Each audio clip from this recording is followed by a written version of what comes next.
sunny spaces, smiling faces, happy places. But every sunny space holds a shadow. Behind every smile are sharp teeth, and every happy place has something sinister lurking just below the surface. Welcome to We Saw the Devil, the podcast diving deep into the chilling realms of true crime. Join your host Robin as she unravels mysteries that have left investigators baffled and armchair sleuths obsessed. Be forewarned, dear listener. We Saw the Devil is not for the faint of heart. Our unflinching exploration will take you to the darkest corners of the psyche and through the unimaginable depths of human darkness to unearth stark secrets to the harsh light of day. Nothing will be left untouched. Are you ready? Are you sure? We saw the devil. Hey y'all, it's Robin. I'm finally here with that now late Chad Daybell and Lori Vallow update episode. I know, I'm so sorry it's been so long. I did end up taking a 2-week break. I hope y'all have been well, had a great holiday, and haven't missed me too much. I mean, I know everyone is waiting on pins and needles to see what happens next in the Chris Chan saga, so don't worry, that is coming. Now, I did take a last-second sabbatical from the show for a couple weeks, and there's 2 reasons for this. First, I met someone, y'all, and quite frankly, I have it so bad. Dating a veterinarian is 10 out of 10, chef's kiss, 2 thumbs up, 100% highly recommend. So a lot of my time has actually been invested there, and I was just going to take 1 week off, but then I actually ended up getting COVID. So that extended the break into the 2nd week. But I lived, I've recovered, I've risen from my tomb, and I am back. And full transparency, this episode was actually recorded the day after Chad Daybell's hearing. And I've just been so busy and or sick that I haven't been able to edit it or get it out. It's just been sitting on my hard drive. But now I'm back to 100%, so we're getting the ball rolling again. Highly recommend dating a veterinarian. Do not recommend getting COVID again. So this episode is going to be a super quick Lori Vallow update, and then the episode Iris recorded with me on Chad Daybell. The next episode is going to be the next story in the Chris Chan saga, which will come out in a couple days. So the only real thing to update you on the Lori Vallow case is that she is now in Arizona, as everyone knows. She looked a hot mess. She looks terrible. And this past Thursday, she pled not guilty to 2 charges of conspiracy to commit murder. And I know it's been a while, but for those of you who aren't really familiar with the Lori Vallow case, follow me for Chris Chan. These charges are related to the deaths of Charles Vallow, who was her 4th husband, also related to her niece's now ex-husband, Brandon Boudreaux. So with Charles Vallow, Alex Cox, Lori Vallow's brother, actually fatally shot Charles on July 19th of 2019 in what is apparent to basically everyone in the entire world as an ambush. It was more or less an ambush to get Charles over to the house. They were separated, and Alex Cox ended up killing him. Alex would later die of a pulmonary embolism while sitting on the toilet, and he was found in a puddle of his own feces. For the 2nd charge, Lori's niece Melanie was married to a man named Brandon Boudreaux, and someone shot at Brandon Boudreaux back in October of 2019. Again, Alex Cox was linked to this particular crime as well, but since Alex is dead, he's not going to be facing the music for any of this. Lori is now being charged with conspiring to kill both of them. And it's somewhat surprising, but Chad Daybell did not receive any charges related to these incidents. And that's basically it for Lori Vallow. She pled not guilty, and that's where it currently stands. I am very, very excited for that trial. It's going to be interesting for the change of scenery since everything thus far has pretty much happened in Idaho. But as We Saw the Devil did for the first portion of the Lori Vallow trial and everything leading up to it, definitely will be covering all of the updates and everything, because the one promise I made is that I would see this entire case all the way through. So I 100% plan to do that. But on that note, y'all, I'm going to go ahead and play the episode that Iris and I recorded. And I'll be back in just a couple days with the next episode of the Chris Chan saga. And here we go.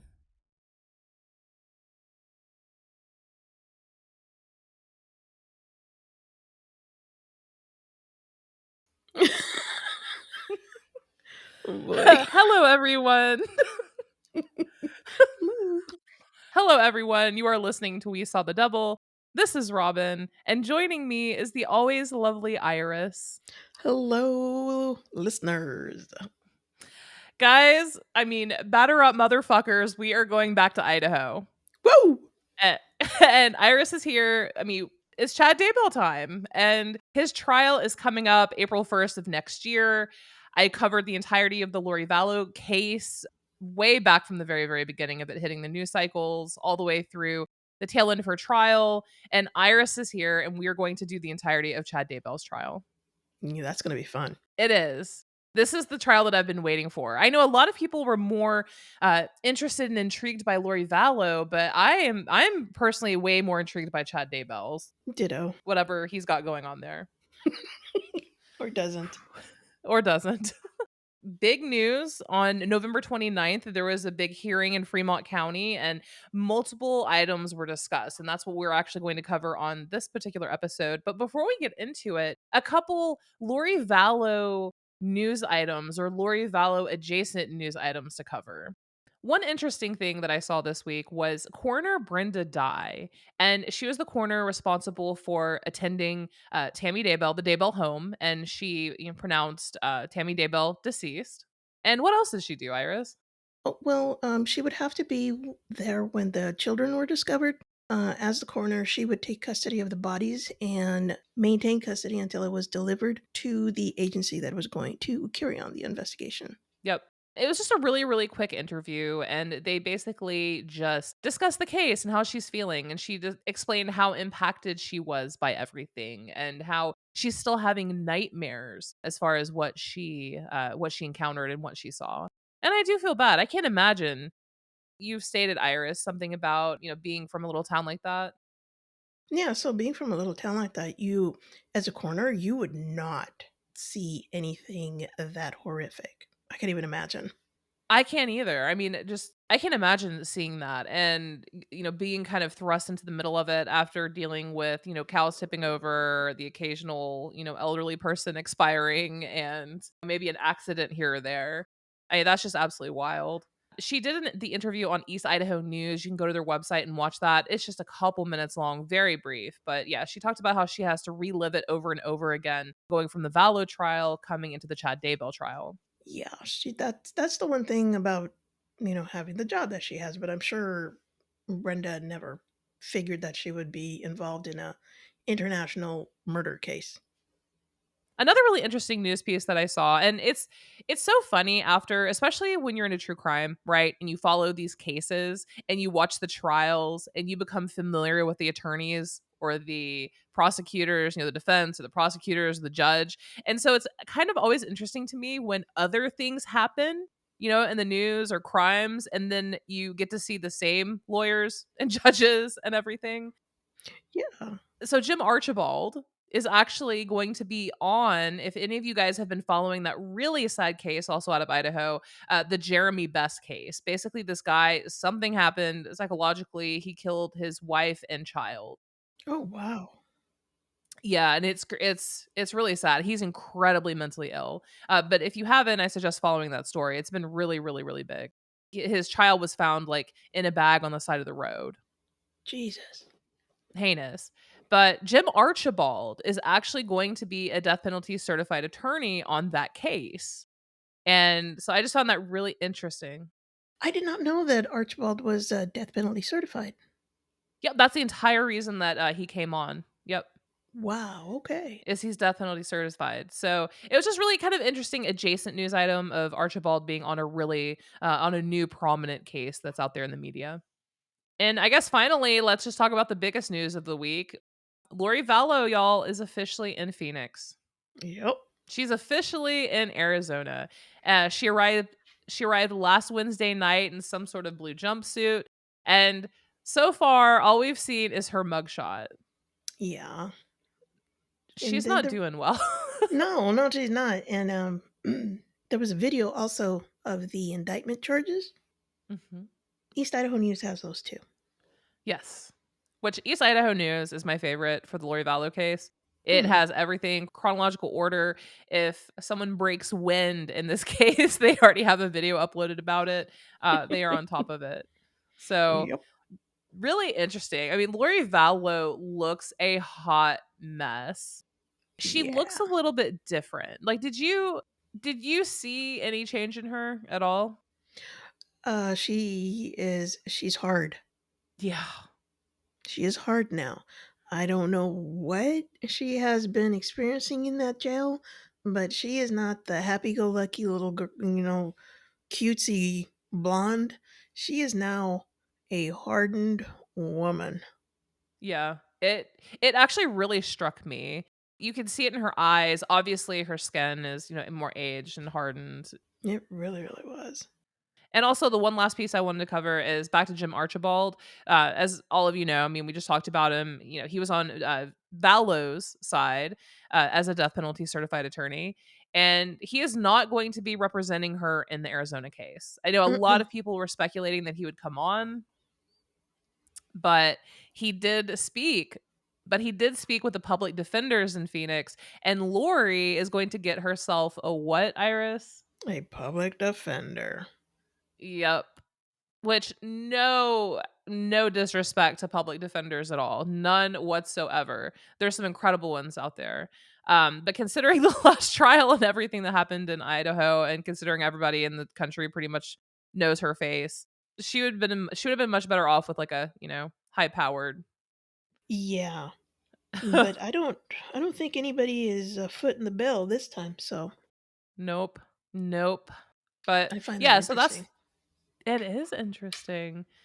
Um, but yeah, we'll cover that when news comes out and that trial starts and all of that madness happens. I mean, this is literally the case that just keeps on giving. It really is, isn't it? It really is. So again, last week on the 29th, there was a hearing in Fremont County and a couple things happened. So, as everyone probably knows, our good old friend Judge Stephen Boyce is once again presiding over this trial. Yep. And did you see Chad show up? Did you see a picture of him? Yes, I did. How'd you feel about him? He still looks like a potato. He does still look like a potato. He hasn't changed as much. No, no, and okay, so a woman that kills her children is a vile thing, Yes. but a man who supposedly is doing a woman's bidding is just seen as weak. So It's maybe very he's not true. having a hard of a time as Lori is, because women, in a woman's prison, I do know that women who have done, infanticide or something, or have killed children, the other women in that prison treat her like men treat pedophiles in the men prison. Exactly. So I don't think she's having a good time. I don't think so either. I wonder how much time she spends in solitary confinement because she's such a high risk. Probably most, I would say. Probably most of the time, from the looks of her, I'd have to say most of her time is spent in solitary. I would say so too. She's not looking well. Mm-mm. But yeah, one of the biggest pieces that we talked about this a long time ago. We were all wanting cameras. Everyone wants to watch this trial, the Vallow Yes. trial originally, and we didn't get to. Cameras are actually going to be allowed in Judge Boyce's courtroom. I was very surprised. I was shocked, honestly. I really, really was. I don't understand the difference, really. I don't know if you do, but I don't understand it. I I don't either. The state is saying that, they have concerns that it's going to mess with the witnesses and the victims and, about the turning it into a circus. And Chad Daybell and John Pryor were in favor of cameras. And they said that it would make Chad Daybell's family, make it easier for them to watch it, which why wouldn't they be able to attend? But Because it's all okay. the way in Boise. But I mean, drive. I'm sure there's 40 of them. I'm sure they could band together and get an Uber van or something. Right? I know. But Pryor is, I think it's a more of a risk for Pryor because he has this huge pool of witnesses that he's going to want to bring up. So, I don't know. I don't know if they're just trying to get a mistrial or just making it easier for an appeal.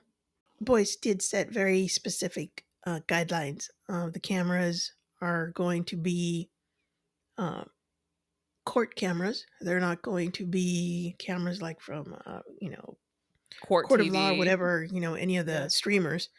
Um, Everything's going to be coming from the court itself. There's going to be one static camera, and that's all we're going to get. hmm I mean, I'll take it. I'm not mad Mm-hmm. at it, but I think that should be an option like every trial, you know? I think so too. The lawyer that was hired, what was her name?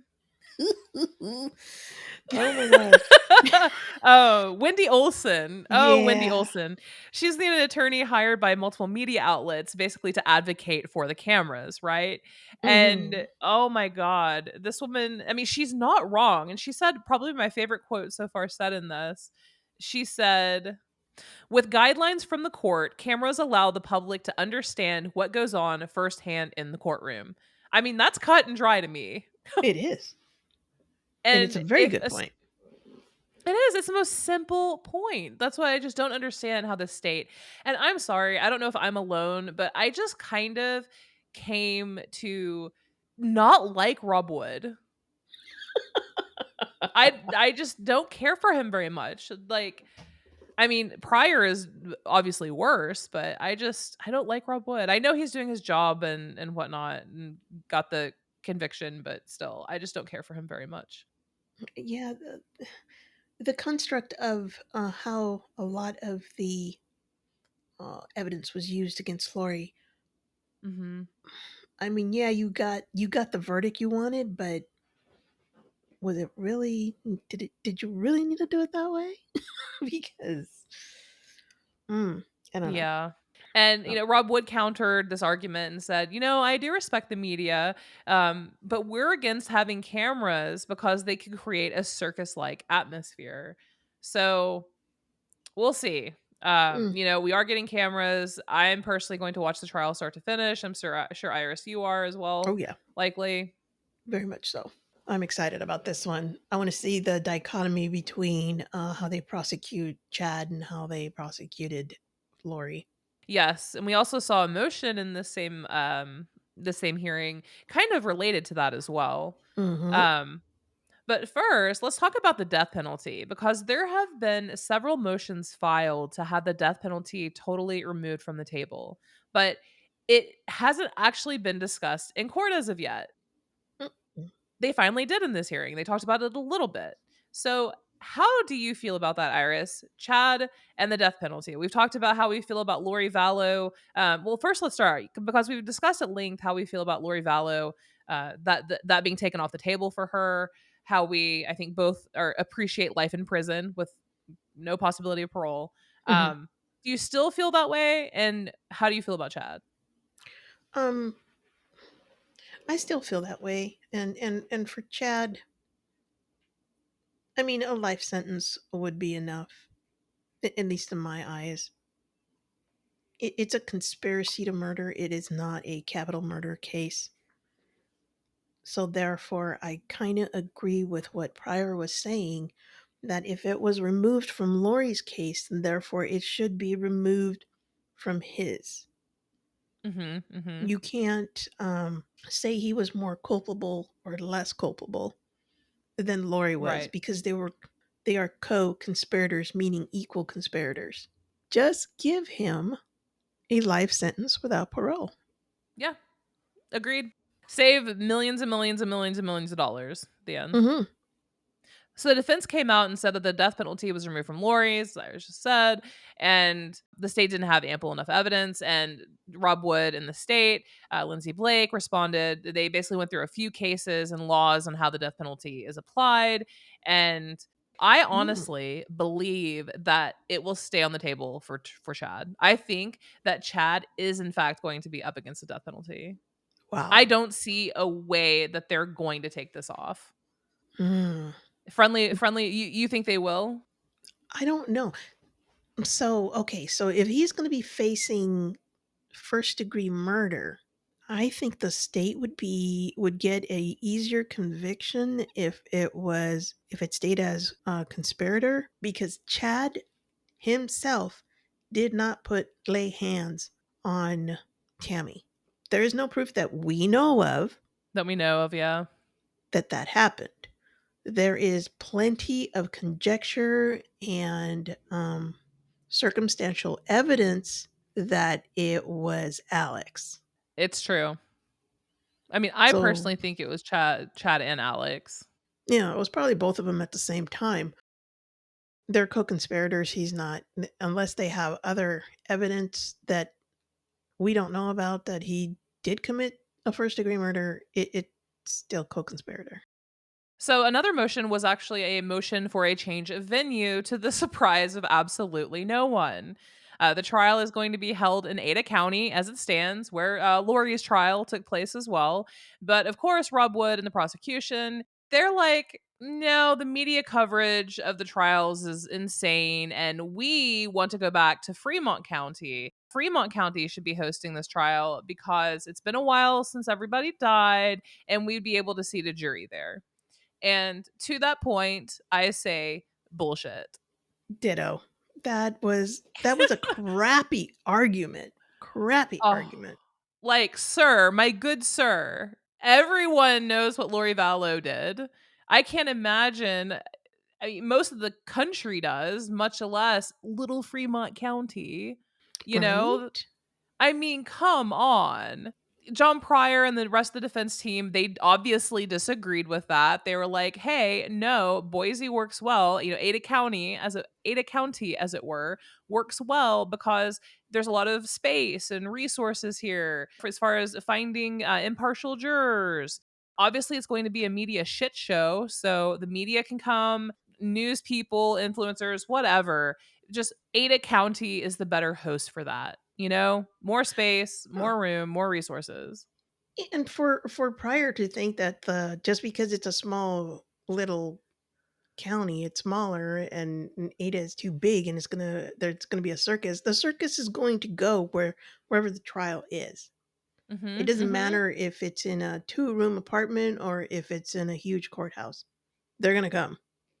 Everyone's gonna come. I mean, it was an outright lie, and Pryor actually called out Lindsay Blake on this and said, "Hey, that's not true. Why would you move it to Fremont County? Because in Ada County, there's 300,000 qualified jurors. Again, 300,000 qualified jurors. Whereas Fremont County, y'all, has 2,000. Yep, 2,000. I it mean, is. I want whatever the prosecution is smoking because that is wild. And I know it's their job, and I know they're going through the motions and whatnot. But like sometimes doesn't it just piss you off when you're reading about a trial or watching a trial, and it doesn't matter if it comes from the defense or the prosecution or the state, and it's just trivial bullshit that took up thousands of dollars and man hours and whatnot. Oh It's my like, god, yeah. God, are you really right now? Yeah, yeah, So like this motion is like this is ridiculous. Why are we even discussing this? it's very clear it should and will take place in Ada County. Why are you wasting everyone's time? Exactly. Also, there was a motion to limit the state to consistent arguments on defendants' relative culpability. Now, that motion was filed by John Pryor and the defense team, and he's basically saying, "Hey, we have some concerns that, Rob Wood and the prosecution is going to vacillate between all of these different theories. They're going to be inconsistent. Basically, throw as much shit at the wall as they can and see what sticks." Uh, I mean, more or less, right? Yeah, I mean that's exactly it. The main argument of all of this is that the state, Rob Wood, can't say that Lori Vallow was the driving force for the crimes, during her trial, and then come out on Chad's trial and say that Chad was the main driving force behind the crimes. And I agree with that. Rob Wooden shouldn't be able to come to one jury pool in one trial and say Lori Vallow was the mastermind of this. She planned this. She blah, blah, blah, blah, blah. She is the main one responsible. And then go over to Chad's side and say the same thing. And I think that's what the state was trying to say. State was trying to say, well, first of all, we never said that Lori was the mastermind. You're mincing words. And if they are charged as co-conspirators, that means they are both culpable for the same thing. And I do agree with that side of the argument. The only thing I didn't agree is, especially after them saying that murder charges instead of just conspirator charges, then it's not going to be the same argument on that they had for Lori. They're going to be presenting something else, and I wonder if Pryor is just calling this out to see how the state was going to respond, to be able to give him an idea of his game plan if it does come to a murder trial and not a co-conspirator murder trial. So the prosecution can do that because it's the prosecution. That's what they do. That's their job. Yep. And Judge Boyce took a big old poop on that and said, nope, we're denying your motion, John Pryor. Go try to predate on some young girl that comes into your law office. My goodness, Robin, you had to go there. What a lump of a human. A wart on the taint of society. Oh my God. But I mean, he's done a great job so far, I think. So yes, he has. He's putting down some interesting arguments, very valid ones, and others that you're like, what the fuck do you mean, dude? I mean, it wasn't like Mark Means, right? No. God, it's like Mad Lib's prosecution in motions. God. It's like add adjective here. Yeah. He hands down was the worst defense attorney I've ever seen in my whole life. Oh my God. He couldn't even spell. Couldn't spell. And then remember all the drama that apparently happened where he was getting random women off the internet who were into like the Lori Vallow groups to like help him edit and stuff. Like, what in the world? It's like, do you not have a secretary? Can you not afford one? Oh, Lord. That's he was a mess. But I'm very impressed actually with John Pryor in this so far. So it's going to be I think it's going to be very interesting. It will. But yeah, that's pretty much it. The next hearing is scheduled for December 28th in Fremont County, and I'm betting we are going to hear about the death penalty. Oh yeah, he's going to give his ruling. I'm pretty sure. Yeah. I think that you are probably right. And again, y'all, and Iris, friendly wager, we'll talk about terms. I guess it's what I already owe you a $10 and $15 Amazon card. So Starbucks card. Yeah, coming soon, possibly. So let's add one more on top of it. Okay. I'm thinking he's gonna get the death penalty. But yeah, he will. I agree with you completely, but I'm wondering if he's going to give it guidelines like you have to charge him with something real besides just conspiracy. Conspiracy. Besides conspiracy. Yeah, I think that's a really good point. But that's it, guys. Iris is going to be coming on the next episode. It looks like there's likely not going to be a lot of news between now and then. We may hear some stuff from the Lori Vallow case, possibly. If so, we'll make sure to talk about that. But we are in full swing Daybell mode again. Beyond that, next episode out is going to be the next in the Chris Chan series. Woo!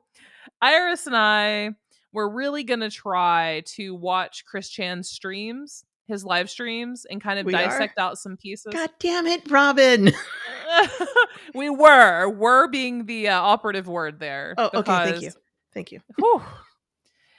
Iris tried to go down the Christmas video rabbit hole. No, that was just way too much, man. Yeah, way too much. And I haven't in the last couple Christian's episodes, I haven't talked about what he's been talking about in the live stream. But in the next episode, I'm going to kind of give a general update of what's actually going on currently now with Christian here in 2023, and it's really kind of fascinating. As well as continue the Christian story, obviously, because we're starting to get to where it all really is just crumbling. Yeah, it's interesting.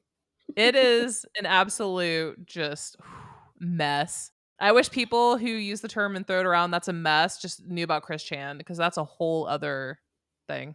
Yeah, that's a hot mess. That is that's a hot mess. Indeed it is. And with that, y'all, Iris, where can people find you?